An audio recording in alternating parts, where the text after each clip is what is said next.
கோங்குரா பச்சடி செஞ்சுக்கலாம். அதுக்கு first 1/2 spoon அளவுக்கு வெந்தயத்தை போட்டு நல்லா வறுத்துக்கலாம். சீரகம் 1 ஸ்பூன், தனியா 1 ஸ்பூன், 1 ஸ்பூன் அளவு மிளகு, காஞ்ச மிளகாய் ஒரு 4. வறுத்த எல்லாத்தையும் இப்போ மிக்ஸி ஜார்ல போட்டு பொடி பண்ணிக்கலாம். சட்டி வச்சு சூடாயிடுச்சு. தேவையான அளவு நம்ம நல்லெண்ணெய் ஊற்றிக்கலாம். இப்போ கடுகு போட்டுக்கலாம்.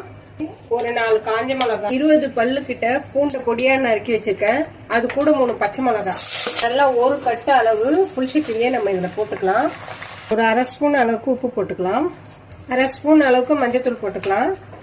கீரை நல்லா வதங்கணும். பொடி பண்ணி அரைச்சோம்ல, அதுல இருந்து ஒரு 2 ஸ்பூன் போட்டுக்கலாம்.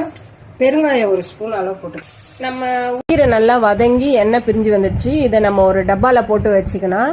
ஃப்ரிட்ஜில் வச்சா 1 வாரம் வரைக்கும் நம்ம யூஸ் பண்ணிக்கலாம்.